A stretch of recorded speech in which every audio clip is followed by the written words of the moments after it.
Canadian filmmaker. I was based in California. Prior to my moving back into Zimbabwe, I started a startup company called China Communications. Basically, we were touching up, social issues, like black liberation in America, especially in the northern part of California, where the Black Panther actually started from. And we started doing a lot of hip hop culture. And so I'm back here now, here in Zimbabwe, and I do have a documentary called Mugabe's Legacy. Basically, this documentary touches two sides of the whole thing that actually took part in the land grabbing issue. So what we do have is a panel of people that are actually speaking about the good part of what it means for us as self-determination as a black nation in Africa. And then we have a panel of people that actually, so it's sort of like a debate, and at the same time we have a conclusion in what it means for us black people in the land grabbing issue. Well, the inspiration I got from making this documentary, it's a very complex, but at the same time I had to narrow down some of the issues, especially the key issues that touches down to us as black people. When I moved to America, I was staying in Texas, in Dallas, Texas. And Dallas, Texas, as most people know, is predominantly white, and you only find black people that live in the Dallas area, which is an urban setting.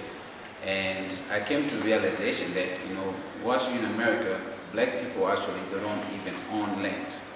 And it was an awakening call, so I started doing my own research and find out that, as you go furthermore in the southern part of America, Mississippi, Alabama, and all those areas, most black people, they don't own even a single corner store. Most of those people are either Arabic or people from outside America that will be owning stuff. Black people, they're still mentally enslaved because they don't own nothing. And if you look at the economic genocide that's going on in America, it's because the black people, they don't have any opportunity to get a job due to the criminal justice system, and they basically get incarcerated before they get 18 or 19.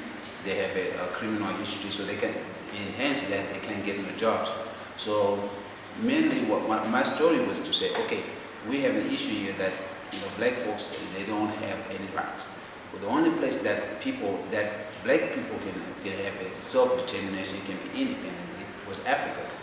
And I started looking at history. I went to school here in primary school, so basically most of those things is like something that I know myself. And I started just talking to some folks from Ethiopia, Nigeria, Zambia, South Africa, and we used to have a group. We sit on the table and we just start talking about stuff like that. And one of the things that, the key point that usually used to come up, everybody used to have a sort of pinpoint that, our president here in Zimbabwe, Robert Mugabe, he was the only leader that in the free world, that actually has had an interest into a black agenda, like what would be the best for us as black people here in Africa. So I look at it like Zimbabwe, the model of Zimbabwe right now in terms of how we are self-determination. We are in a model what Africa is supposed to be. For the record, in Northern California, there's a city called Palo Alto. Palo Alto is the only city that has within the legal limits that you can actually sleep in your car, right, without not being arrested, than any other place in America. It's something that came as a surprise. Can you just imagine that, somebody you sleep in your own car that you actually own could be illegal? But this city is the only city that you can actually sleep in your car and not be arrested. And we look at African countries like Nigeria. Nigeria has been affected with so many, issues that have been, transcending past the years. And now you find out a lot of those corporate, that land in Nigeria was sold to corporate America. And hence why you see most of the Nigerians, they are now sprawling almost in every country in the world. But ask yourself, why is that? Number one, economic power in Africa. Why is that? Does it have to have a diaspora, right? Because they don't own land. Land will be the key issue because it empowers you in self-determination when you can own your own things. But hence when you see in Nigeria, Nigerians they are going everywhere seeking some space to rent a store or to sell whatever stuff they're selling, because they can't do that in their own country, and which is the issue of land. The Mugabe Legacy documentary, it's something that is very educational, and I look at myself, I'm an 80s baby, and we are a generation that's on the frontier, in terms of that, what we have on our hands is something that we have to protect. We have to create an avant-garde that, even our grandkids, they could actually benefit from what we have in our hands.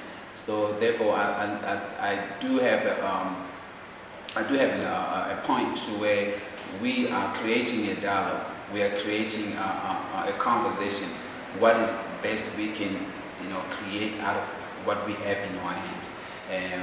I remember one guy. He's from Cameroon, and he used to every time he used to have this philosophy when he talks about the African leaders, and it was amazing that every time he used to speak so much about our president, His Excellency Robert Mugabe, that he's the only leader that has the African agenda, that what Africa could be in the next 50 years. Because what we see that is a lot of folks, they don't understand that whatever that's going on in South Africa, South Africa is the second highest economy, but are the people independent? You gotta ask yourself that, do your own research. But what we have here in Zimbabwe is we have something that we know that our kids, they don't have to depend on somebody or working for somebody. What you have in your hand is something that you can create. You can create yourself and make yourself and make the best out of it. With the current situation, as you can see, the global economy is shut down everywhere. It's just that some places are worse and some places are a little bit better. But a lot of people that they feel like coming home is the best move, and coming home is an ultimate move, because a lot of people that end up staying in America, it's not because they really want to stay, not just America. It could be England, Australia, Germany, South Africa, you name it. But now you find out that since the president had called an initiative to say, diaspora, you need to come home and implement your ideas and collaboration in business, and you find out that a lot of people now, they're finding more opportunities in coming home. And as you can see, I'm one of the guys that are actually on prototyping what's been said upon on terms of diaspora coming home. Myself, I'm involved in innovation and entrepreneurship, and I see a vast opportunity in terms of I'm not just there for making money. I'm there now to educate the youth, empower the youth, and shine a light. It's not always about me breaking that I live in America, but it's about implementing that education that I got from America. One of the things that a lot of diaspora that they've been thriving to know was to want to come home and I mean, there's so much of independence when you are here back home. It's a lot of that sense you say you have a belonging. It's unlike when you are living in the diaspora society. The documentary itself, we filmed the first part in New York, in Harlem, which is one of the big supporters. I'm glad that I got to live in that neighborhood, which is in Manhattan district. There you find a lot of self-determined black people that are seeking their freedom. And to your own surprise, you find so much of our president's posters, or people talk about our president's history, than you can compare to an ordinary Zimbabwean, because you find out Harlem is the black mecca of America. That's the home of Malcolm X, and there's so much of the the people that know the black consciousness. So I got to spend time there, and that's when I started, documenting some of those things that was taking place. I remember back in 2012, there was elections here, and I started talking to people there about what they know about Zimbabwe, and a lot of people were giving me the feedback about what they think Zimbabwe is and what it's going to be.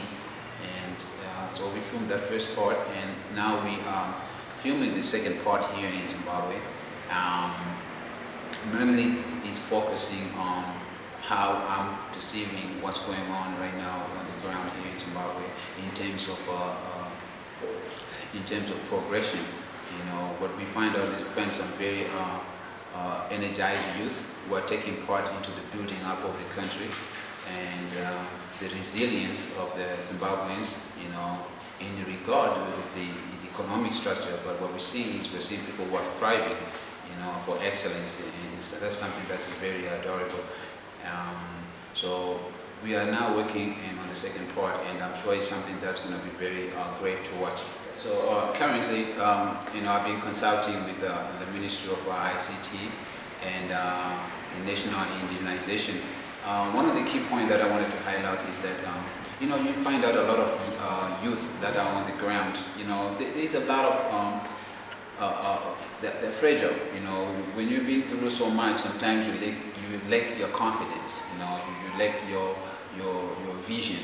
But what we have here is think about it. Sit down and work in collaboration. And find out what best you can do for your government.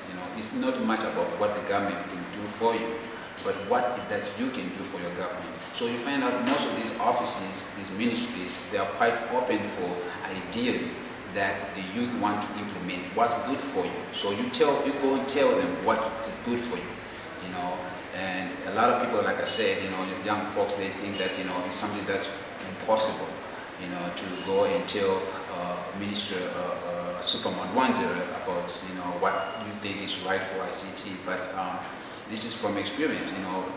He's a very humble guy, fast forward thinking guy, and I went and consulted with them, and consulted with the National Indigenization. All these are places that you take your ideas to, and definitely they will help you out. And in the long run, just think about what you can do for your government. For these and other stories, visit our website www.263chat.com. Follow us on Twitter @263chat and like our Facebook page 263chat.